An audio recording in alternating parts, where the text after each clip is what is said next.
Salve, rapaziada! Tranquilo? Olha só, vamos para a nossa próxima aula. Eu estou fazendo os assuntos um pouco soltos para poder atingir uma maior quantidade de pessoas. À medida que eu ver como as visualizações vão se comportar, eu vou soltando as aulas conforme o público que está visualizando as aulas. Tranquilo? Então hoje nós vamos falar a respeito de uma função do segundo grau. Então, edição, dá um zoom aqui para mim, só nesse trem escrito aqui, ó. Isso, beleza, deu bom. Olha só, galera, seguinte, toda função do segundo grau tem esse formato aqui. ax² mais bx mais c. Beleza? Primeiro de tudo, por que a função do segundo grau recebe esse nome de função do segundo grau? Repara para mim o seguinte, o c é um termo que está sozinho, que a gente geralmente chama de termo independente. O b é o termo que está acompanhando o x que está elevado a 1. Tranquilo? E o a é o termo que está acompanhando o x ao quadrado. Ou seja, como o maior expoente do x é 2, é por isso que a gente chama a função de função do segundo grau. Ok? Só que aí, repara o seguinte, eu coloquei a, b e c de modo geral, né? Eu coloquei como números quaisquer, que inclusive eu vou mexer aqui em cima. Só que eles têm algumas restrições. A somente tem que ser diferente de zero. Porque pensa comigo, se o a for zero, 0 vezes x ao quadrado, zero, some. E aí a função passa a ser do primeiro grau. Olha só. Vamos lá.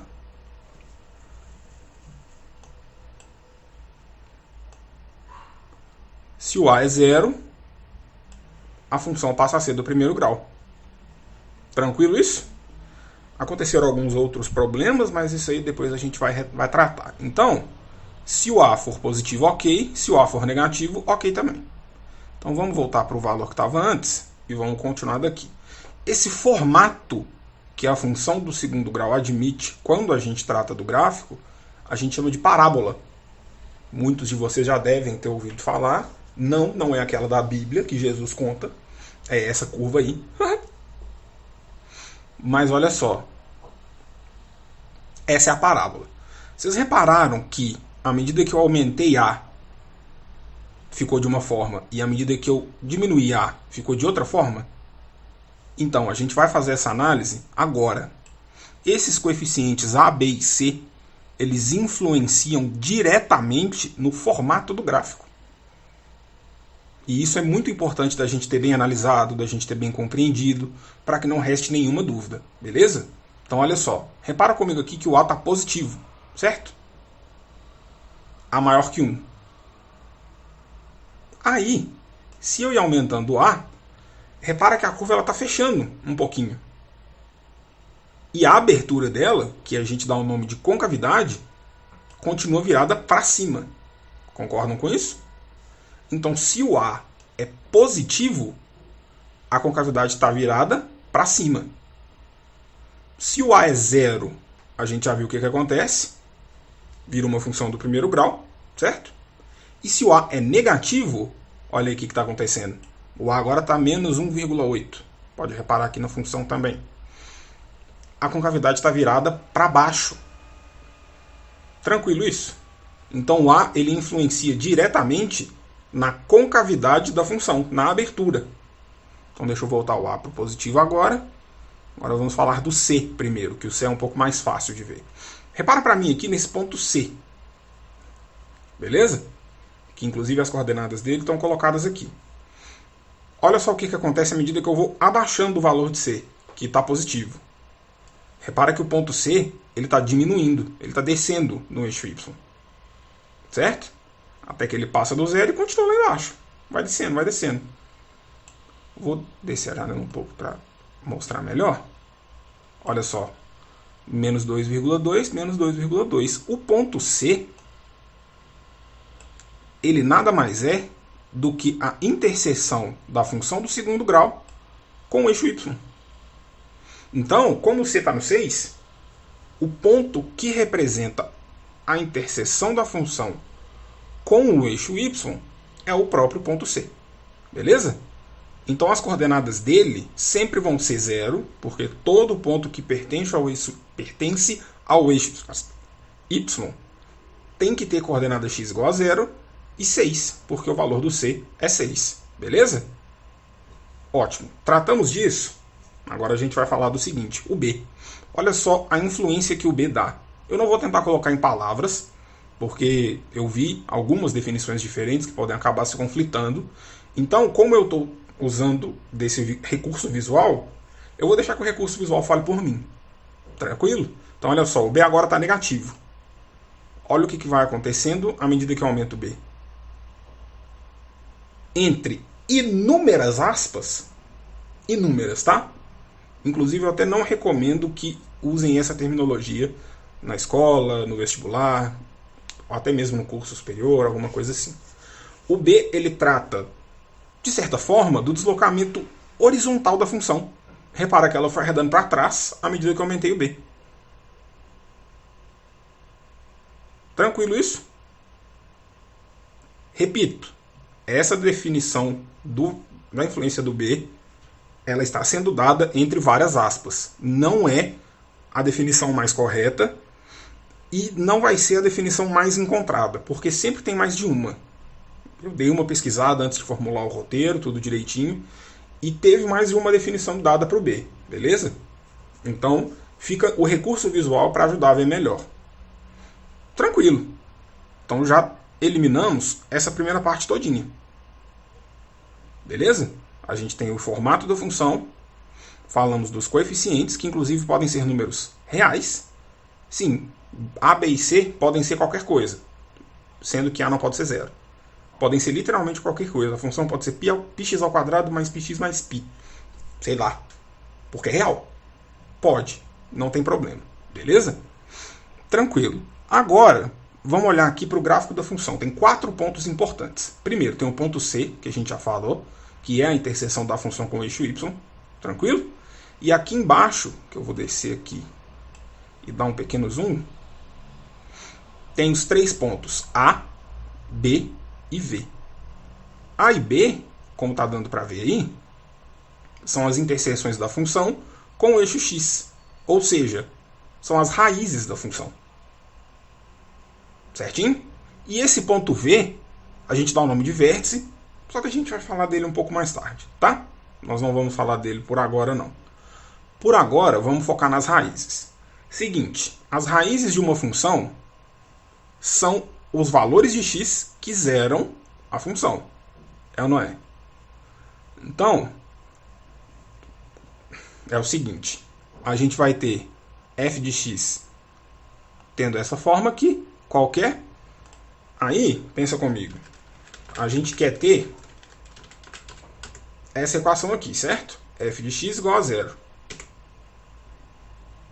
Se a gente resolver,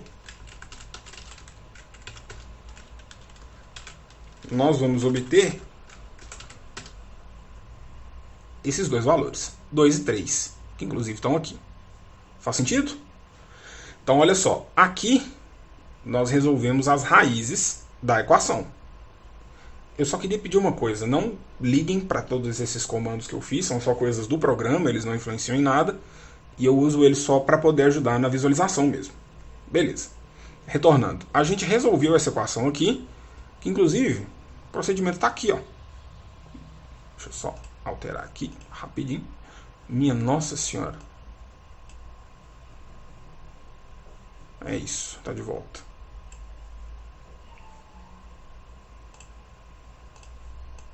Olha só, tá aqui, certo?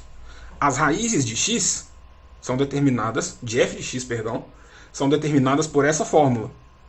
Menos b mais ou menos raiz de delta sobre 2a, sendo que o delta é b ao quadrado menos 4ac, que todo mundo já conhece. Tranquilo isso? Beleza. Então a primeira coisa que a gente tem que pensar é o seguinte, o delta na fórmula das raízes da função, ele está dentro de uma raiz. Então dependendo do valor de delta, a gente pode ter um certo problema. Então a gente precisa fazer essa análise. Por exemplo, delta aqui está maior que 1, certo? Maior que 0, desculpa. Delta aqui está maior que 0. Então a raiz quadrada de delta aqui não vai apresentar problema. Então, para mais, eu vou ter uma raiz, e para menos, eu vou ter outra. Por exemplo, eu vou movimentar o C aqui um pouquinho. Olha só. Delta continua maior que zero. 27 sobre 5, que não sei o que lá. Vamos mexendo, vamos mexendo. As duas raízes continuam presentes. Concordam com isso? Agora, se o delta passa a ser negativo, a gente passa a não ter raiz. Repara aqui no gráfico. Não tem interseção com o eixo Y. Então a gente não tem raiz. Tranquilo? Agora, eu vou só alterar o B aqui, porque é um valor que eu sei de cabeça que o delta é zero. Se o delta for zero, vamos filhote, isso. Se o delta for zero, olha só, delta igual a zero, repara bem o que está acontecendo aqui. Existe uma única interseção com o eixo X. Interseção nem é essa palavra, né? A parábola está tangenciando o eixo X. Por quê? Só uma raiz. Porque olha só o que vai acontecer se a gente olhar algebricamente a parada. Se o delta é zero, essa parcela aqui some de mais ou menos raiz de delta. Porque raiz de delta vai ser raiz de zero, que é zero. E menos b mais ou menos zero continua sendo menos b. Então a única raiz, pelo menos no caso dos coeficientes que eu escolhi, está sendo 1. Tranquilo isso? Que inclusive ela está aparecendo aqui. É isso. Resolvemos o mistério do delta. Se o delta é maior que zero, deixa eu até mexer ele aqui de novo para o valor que eu sei. Se o delta é maior que zero, a gente tem duas raízes, 2 e 3. Se o delta é menor que zero, como está aparecendo aqui, não temos raízes. E se o delta é igual a zero,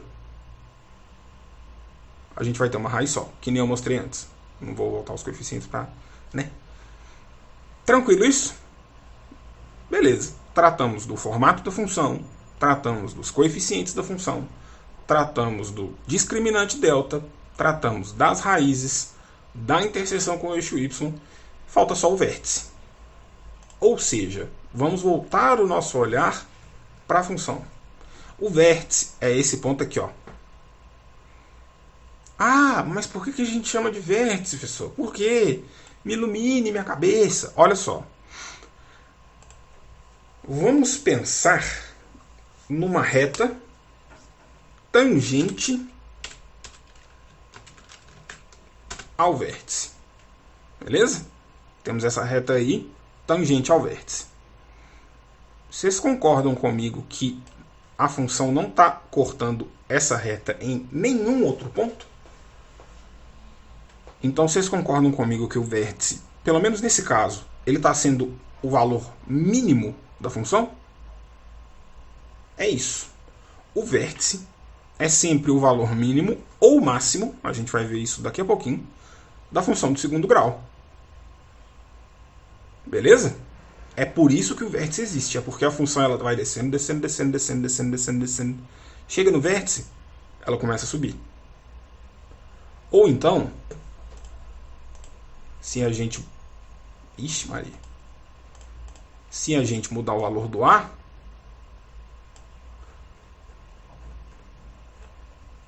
olha só o que acontece com o vértice. Aconteceu um pequeno problema, mas, enfim, se se o A for negativo, o vértice vai ficar em cima da função. Então, por exemplo, vamos colocar a função menos x ao quadrado mais 4.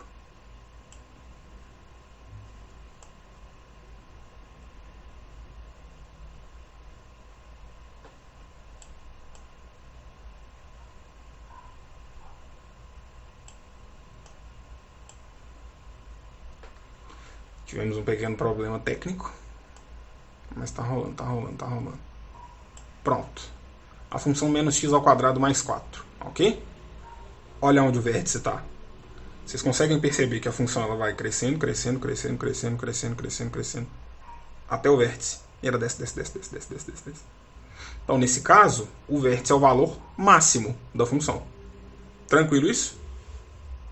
Então, é por isso que o vértice existe, basicamente. Vou voltar para os valores iniciais, para a gente poder tratar das coordenadas dele agora. Menos 5, mais 6. Beleza. Aqui, nesse pequeno quadro que eu fiz para a gente, repara que eu coloquei vértice V igual a menos B sobre 2A, vírgula menos delta sobre 4A. Por que eu escrevi assim? Porque a gente pode calcular as coordenadas do vértice desse jeito. Esse menos B sobre 2A é o próprio x do vértice. Esse menos delta sobre 4A é o próprio y do vértice. Então repara comigo o seguinte, o delta aqui está dando 1, certo? Então menos 1 sobre 4 vezes 1 dá menos 1 quarto, 0,25. O B é menos 5. Então menos 5 sobre 2 vezes 1 está dando 2,5. Tranquilo isso? Então a gente tratou da função, dos coeficientes, do formato, do discriminante, das raízes, do vértice e da interseção com o eixo y. Ou seja, é isso. Tratamos de absolutamente todos os assuntos a respeito da função do segundo grau, todos os seus elementos, todas as suas influências. Tivemos alguns problemas técnicos, peço desculpas devido a isso, mas eu espero que vocês tenham gostado dessa aula. E sim, como vocês podem ver, essa aula está no meu canal do YouTube, que agora eu virei youtuber matemático. Ou seja, eu vou falar uma das coisas que eu sempre quis falar. Se inscreve no canal, clica no like aí embaixo, compartilha para todos os seus amigos em todas as redes sociais para ajudar a movimentar o conteúdo e disseminar uma informação matemática de qualidade, às vezes um pouco bugada, mas continua de qualidade.